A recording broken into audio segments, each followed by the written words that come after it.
तो हम नागरिकता के बारे में चर्चा करते हैं। सिटीजनशिप,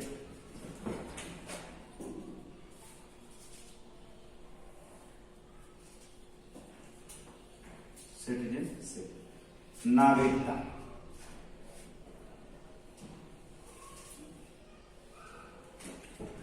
कल हमने क्लास लिया था भारत और राज्य जो संघ क्षेत्र के बारे में बताया था। भारत के जितने राज्य और संघ क्षेत्रों का वर्णन किया था। आज हम नागरिकता के बारे में बताते हैं आपको। हमने कहा था पार्ट 1 पार्ट 2 हमने दिया। नागरिकता का आज हम पार्ट 1 पढ़ाने चल रहे हैं। नागरिकता का प्रावधान आप पढ़ेंगे जब संविधान के भाग 2, तो उसमें भाग 2 में जो होता है नागरिकता की चर्चा की गई है। और आपको पता है कि अनुच्छेद 5 से लेकर के 11 के बीच में जो होता है नागरिकता का प्रावधान किया गया। नागरिकता अगर आधुनिक राज्य में देखेंगे तो भारत में 2 तरह के नागरिक पाए जाते हैं। देखेंगे 2 तरह के नागरिक होते हैं आधुनिक भारत में या आधुनिक राज्यों में। जो होते 2 तरह के होते हैं। पहला एक नागरिक होता है, दूसरा जो होता है एक विदेशी होता है। 2 तरह के राज्यों में 2 तरह के लोग होते हैं। पहला तो एक तो नागरिक होता है, दूसरा जो होता है विदेशी होता है। नागरिक जो वो होता है जो भारतीय राज्य में जो होता है पूर्ण सदस्यता प्राप्त। नागरिक किसे कहेंगे? भारत की किसी राज्य में, भारतीय राज्य में जो होता है पूर्ण सदस्यता प्राप्त हो, पूर्ण सदस्यता प्राप्त हो, उसे हम कहेंगे भारत का नागरिक माना जाता है। दूसरी जो नियम बनता है उससे सिविल और राजनीतिक, सिविल तथा राजनीतिक अधिकार प्राप्त। क्या हो? राजनीतिक अधिकार प्राप्त। तब तो क्या करेगा? अधिकार प्राप्त हो तब तो वह कहने का मतलब राजनीतिक अधिकार का मतलब होता है चुनाव लड़ने योग्य, है ना। तो हम कह सकते हैं उससे भारत की नागरिकता प्राप्त है। नागरिक देखिए भारत राज्य की पूर्ण सदस्यता प्राप्त होनी चाहिए, या उसे जो होता है सिविल तथा राजनीतिक अधिकार अगर प्राप्त होते हैं तो वो नागरिक कहा जाता है। जबकि ये सभी चीज जो होते हैं विदेशियों को नहीं प्राप्त होती। इन्हें कुछ मामले में सिविल नागरिकता प्राप्त है, कुछ, लेकिन सभी चीज जो होते हैं हम नागरिकता मौलिक अधिकार इन्हें नहीं दिए, इन्हें राजनीतिक अधिकार नहीं देते। अर्थात ये चीज जो होते विदेशियों को नहीं प्राप्त होते। देखिए 2 तरह के शासन होते हैं। विदेशी भी जो नागरिक होते हैं वो 2 तरह के हम विदेशी नागरिकों को देखते हैं अपने निगाह में। पहला तो एक तो होता है मित्र, जो एक विदेशी नागरिक होगा वो मित्र कहलाएगा। कहने का मतलब था विदेशी मित्र होता है, एक विदेशी मित्र होता है, और दूसरा जो होता है एक विदेशी शत्रु भी होता है। विदेशी मित्र वे कहलाते हैं जिसका भारत के साथ सकारात्मक संबंध हो। भारत के साथ क्या? सकारात्मक संबंध हो। अगर सकारात्मक संबंध बनता है तो हमारे विदेशी मित्र कहलाते हैं। जैसे आप रख सकते हैं यूएसए, रसिया, इजराइल, इन सबों के साथ हमारा सकारात्मक संबंध। लेकिन विदेशी मित्र शत्रु कहलाता है जिससे भारत के साथ हमेशा युद्ध चलता है। भारत के साथ युद्ध चलता है, युद्ध चल रहा है। जैसे इसमें अगर हम कह दें कि तानातानी सबसे ज्यादा चल रहा है तो चीन को ले सकते हैं, पाकिस्तान को ले सकते हैं, ये दोस्तों। इसलिए हमने पाकिस्तान को, आगे हम आपको बताएंगे कि भारत की नागरिकता पे पाबंदी लगा दी गई है। हम भारत जो था पाकिस्तान को नागरिकता का अधिकार नहीं देता, चाहे वो पंजीकरण कराएं चाहे वो किसी भी, जो था पाकिस्तान पर प्रतिबंध लगा दिया गया। देखिए नागरिक शब्द का जो यूज होता है हर जगह नागरिक शब्द का यूज नहीं होता। नागरिक शब्द का यूज वही किया जाता है जहां लोकतंत्र होता है। देखिए लोकतांत्रिक देशों में जो होता है देखिए दो राज्यों की तरह होंगे। जहां लोकतंत्र है,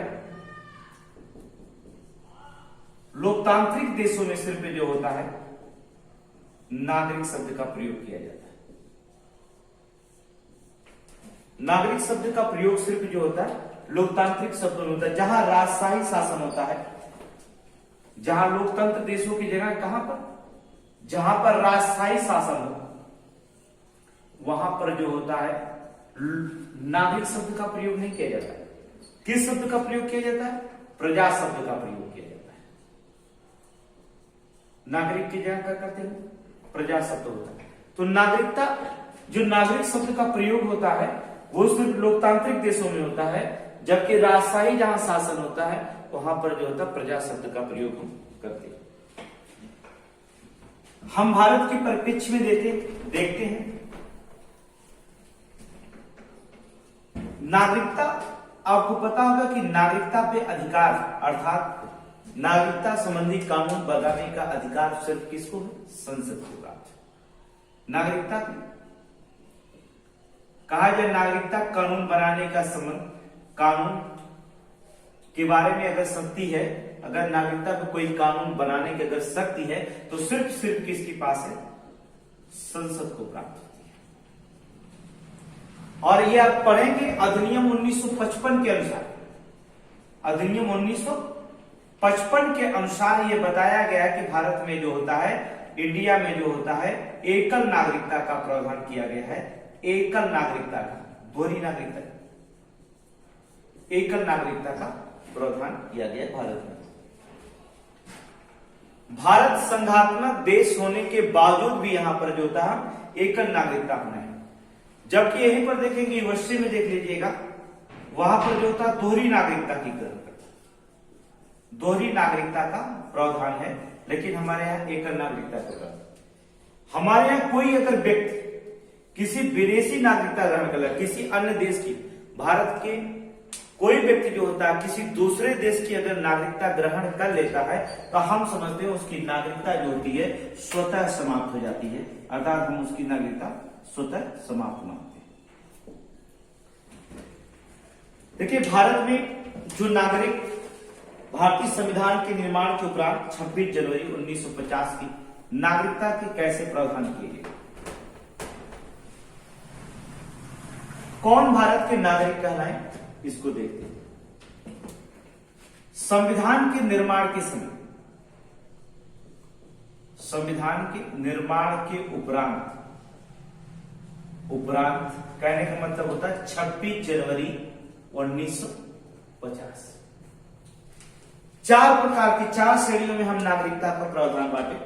हमने 4 श्रेणियों में भारत के नागरिक को बांटे, 4 श्रेणी में हमने रखा भारत के नागरिक।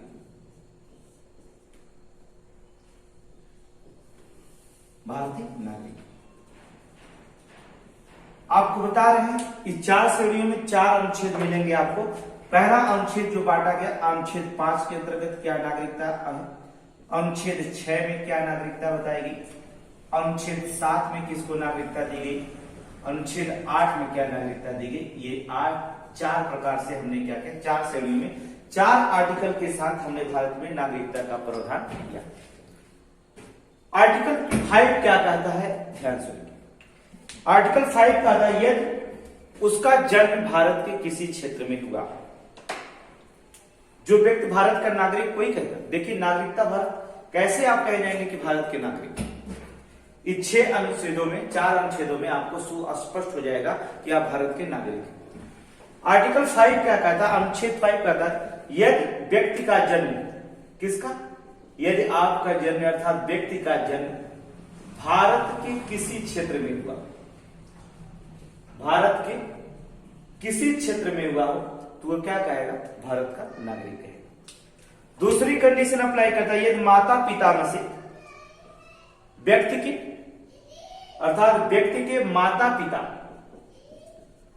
पिता में से कोई भी भारत में जन्मा, कोई भी भारत में जन्मा हो, तो आप क्या कहेंगे, आपके माता पिता में से अगर कोई एक व्यक्ति जो होता माता पिता में से अगर भारत में जन्मे हैं तो समझा जाएगा आप भी भारत के क्या कहे जाएंगे, नागरिक माने जाएंगे। तीसरी चीज कहता संविधान लागू होने से पहले, आर्टिकल 5 कहता क्या है, संविधान लागू होने से पहले, जब संविधान लागू हुआ, लागू होने से पहले आप 5 वर्ष से यहां पर निवास कर रहे हैं। लागू होने से पहले 5 वर्ष से अगर निवास कर रहे हैं, अगर यहां पर निवास कर रहे हैं तो ये समझा जाएगा आप भारत के नागरिक माने जाएंगे। तो आर्टिकल 5 जो होता है 3 तरह से जो होता है आपको होता है। हमने बताया कि भारत की नागरिकता के लिए 4 श्रेणियों में भारत के नागरिक बांटा गया है। आर्टिकल 5 का था यदि व्यक्ति का जन्म भारत के किसी भी क्षेत्र में हुआ हो तो भारत का नागरिक माना जाएगा। और हमने कहा कि अगर माता पिता में से कोई भी व्यक्ति भारत में जन्मा हो, माता पिता में से कोई भी अगर भारत में जन्मा हो तो वो क्या कहा जाएगा, भारत का नागरिक माना जाएगा। हमने बताया कि 26 जनवरी 1950 संविधान लागू होने से पूर्व अगर भारत में 5 वर्ष से अगर आप निवास कर रहे हैं तभी आप क्या कहे जाएंगे, भारत के नागरिक से माने जाएंगे। आर्टिकल 6 क्या कहता है, देखिए अब देखेंगे अनुच्छेद 6 में क्या कहा है। यदि कोई व्यक्ति कहा जाता है आर्टिकल, यदि कोई व्यक्ति जो पाकिस्तान चला गया था या कहा जाए पाकिस्तान जो होता पाकिस्तान से भारत आया, यदि कोई व्यक्ति पाकिस्तान से भारत आया उसके बारे में हम संबंध रखते हैं। आर्टिकल 6 का कहता कि उसके माता पिता में से या दादा दादी में से कोई भी भारत में अगर जन्मा है, पाकिस्तान से भारत आया लेकिन उसके माता पिता या दादा दादी कोई भी अगर भारत में जन्मा हो, भारत में जन्मा, आर्टिकल 6 क्या कहता है, यदि कोई पाकिस्तान से भारत आया उस शर्त पर आया कि हमारे माता पिता दादा दादी भारत में ही जन्मे इसलिए हम भारत में ही रहना चाहते हैं, लेकिन इसकी 2 शर्तें होती है। आर्टिकल 6 2 शर्तें देता है। पहली शर्त यह होता है कि वह जो होता है 19 जुलाई 1900 पूर्व स्थानांतरित हो चुका हो। 19 जुलाई 1948 से पूर्व स्थानांतरित हो चुका। पहली कंडीशन, कहने का मतलब होता है वो पाकिस्तान से गया, वो पाकिस्तान से 19 जुलाई 1948 से पहले पाकिस्तान से कहां आ गया, भारत की तरफ क्या हुआ, स्थानांतरित कर चुका हो, तो अब हम क्या करेंगे उसे। दूसरी कंडीशन ये करता है प्रवसन के बाद, जब यहां पर वो प्रवसन हो गया, भारत में आ गया हो, तो पंजीकृत, जिस दिन से वो पंजीकृत हुआ 6 माह तक ले क्या करे, नागरिक में पंजीकृत हो, नागरिकता में क्या हो, पंजीकृत हो। और नागरिकता में जब वो पंजीकृत हो तो 6 माह तक ले लगातार वो भारत में रह रहा है, तब तो भारत का नागरिक माना जाएगा। अर्थात हमने कहा कि प्रवसन के दौरान 6 माह तक ले लगातार वो भारत में अगर रह रहा हो तब उसे हम क्या कहेंगे, भारत का नागरिक मान सकते हैं। तो आर्टिकल 6 समझ गए क्या कहा गया, यदि कोई पाकिस्तान से, कोई व्यक्ति पाकिस्तान से भारत आया हो, इस आधार पे आया हो उसके माता पिता दादा दादी में से भारत में कोई भी भारत में अगर जन्म लिया हो तो क्या कहेगा, भारत के नागरिक बन सकता है। लेकिन 2 शर्तें इसके साथ रखी गई थी। पहली शर्त रखी गई कि वह 19 जुलाई 1948 से पहले ही स्थानांतरित हो चुका हो, और दूसरी शर्त थी जिस दिन से भारत में नागरिकता के पंजीकृत हो 6 माह लगातार भारत में क्या करेगा, तो आर्टिकल 6 के तहत उसे भारत का क्या माना जाएगा, नागरिकता माना जाएगा। आर्टिकल 7 क्या कहता है, अनुच्छेद 7 के बारे में चर्चा करते हैं। आर्टिकल 7 क्या कह रहा है आपसे, ये भी पाकिस्तान से ही भारत में आने वाले व्यक्तियों के बारे में चर्चा की जाती है। 1 मार्च 1947 के बाद, 1 मार्च 1947 के बाद की बात, 1 मार्च 1947 के बाद जो होता है भारत से जो होता है पाकिस्तान की तरफ स्थानांतरित हो गए। पहले कहां चले गए, भारत से पाकिस्तान चले गए। भाई बंटवारे में कहा जाए कि 1 मार्च 1947 के बाद जो था भारत से कहां चले गए, पाकिस्तान चले गए। और फिर क्या किया, लेकिन बाद में जो था फिर वो क्या किए, पाकिस्तान से भारत की तरफ पुनर्वास कर लिए। फिर क्या किया, पाकिस्तान से फिर वापस क्या किया, पुनर्वास कर लेते हैं। तो हम क्या कहेंगे, वो पंजीकृत करवा लेते हैं। पुनर्वास करने के बाद क्या करते हैं, पंजीकृत जिस दिन से वो भारत में आए, पंजीकृत जिस दिन से हुआ है उस दिन से उनको भी वही शर्त रखी जाती है कि 6 माह तक भारत में रहना आवश्यक है, रहना आवश्यक है। तो क्या किया जाएगा, आर्टिकल 7 के तहत जो होते हैं वो भी भारत के नागरिक है। सिंपल सी बात। 1 मार्च 1947 के बाद वो भारत से क्या कहेंगे, पाकिस्तान चले गए और पाकिस्तान से फिर पुनर्वास कर लिए, कहां, भारत की तरफ आ गए। अगर वो पंजीकृत स्थिति से जो होता है 6 माह तक अगर भारत में रहते हैं तो उन्हें क्या कर दिया जाएगा, भारत का नागरिक समझा जाता है। आर्टिकल 7 क्या कहता है, 8 अनुच्छेद 8 भी भारत की नागरिकता के संबंध में चर्चा करता है। अनुच्छेद 8 किसके बारे में बताया गया, कहा गया एक व्यक्ति जिसके माता पिता, कहता है कि जिसके माता पिता या कह सकते हैं दादा दादी, कोई भी भारत को जो होता है अविभाजित से पहले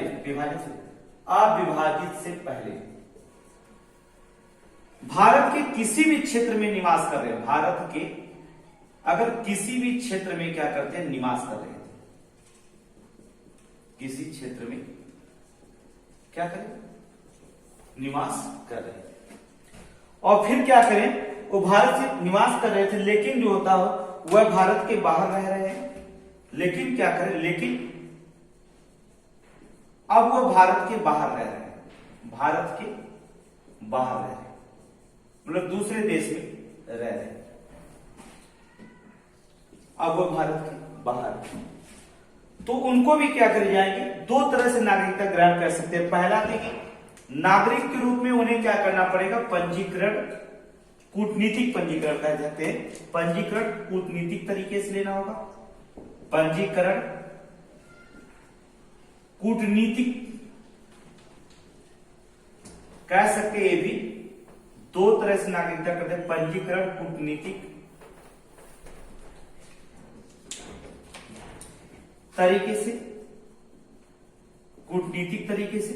दूसरा होता पार्षदी तरीका जो माना जाता है, पार्षदी प्रतिनिधि के रूप में ये हमारे यहां नागरिकता ग्रहण कर लेते हैं।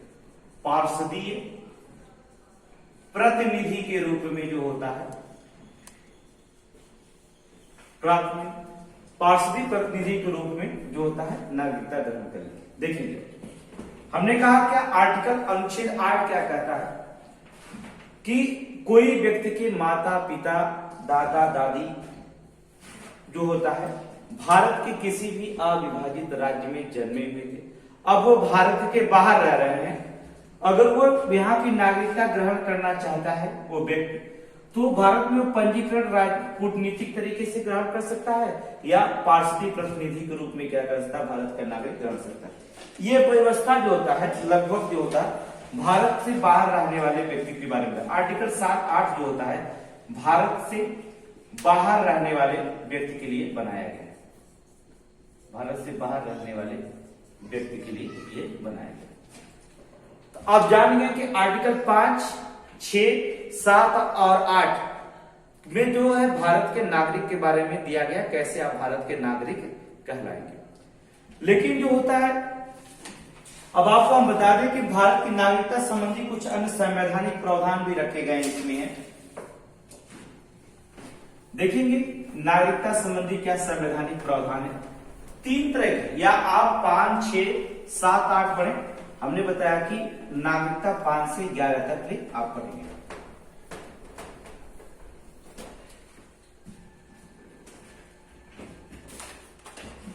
नागरिकता संबंधी संवैधानिक प्रावधान, नागरिकता संबंधी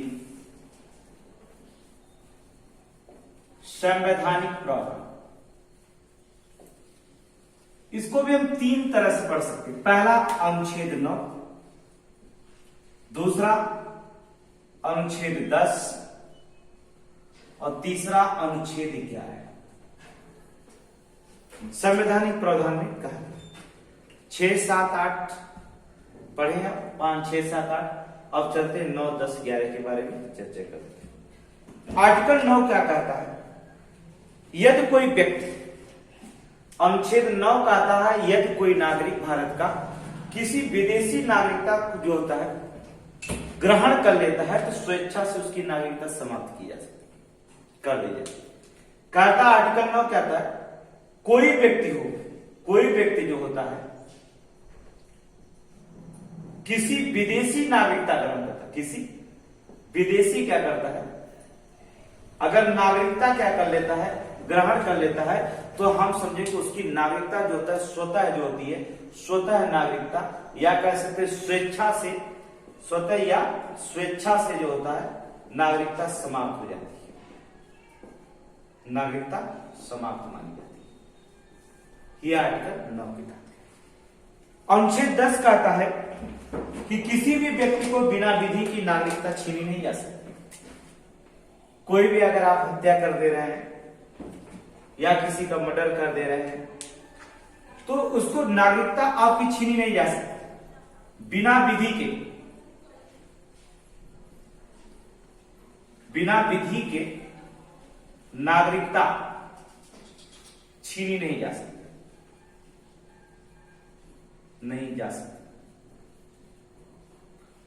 आपको पता होगा कि राजद्रोह लगता है, हमारे यहां राष्ट्रद्रोह नहीं लगता। राष्ट्रद्रोह हम आतंकवादियों पर लगाते हैं, जो बाहर से आते हैं उन पर राष्ट्रद्रोह लगाते हैं। अगर आप भारत में कोई कांड कर देते हैं या किसी को गोली मार दिए या बलात्कार कर दिए या भारत के खिलाफ आप नारे लगा देते हैं तो हम उस पर आपके ऊपर राजद्रोह का मुकदमा चलाते हैं, राष्ट्रद्रोह का। अर्थात उसी कहा जाता है, आर्टिकल 10 में कहा जाता है कि बिना विधि के जो होता है नागरिकता किसी व्यक्ति की जो होती है छीनी नहीं जा सकती। और दूसरी बात आर्टिकल 11 क्या कहता है, नागरिकता पर जो होता कानून बनाने का अधिकार जो होगा, कानून बनाने का अधिकार जो होता है, अर्थात बनाने का अधिकार जो होता है सिर्फ किसके पास होगा, संसद के पास होगा। किसके पास? आर्टिकल 11 अनुच्छेद 11 कहता है अगर संसद जो होता नागरिकता संबंधी कानून बनाने की सिर्फ शक्ति जो होती है, अर्थात अगर नागरिकता पर कानून बनाने की जो शक्ति होती है वो सिर्फ किसके पास होती है, संसद के पास होती है। आर्टिकल 11 कहता है।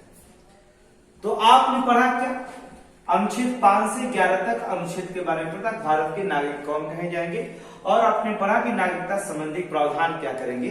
हम आपको बताएंगे नेक्स्ट वीडियो में, आपको हम बताते हैं कि भारत की नागरिकता कैसे ग्रहण की जा सकती है, भारत में नागरिकता कैसे ग्रहण की जा सकती है और कैसे नागरिकता जो है ग्रहण करेंगे।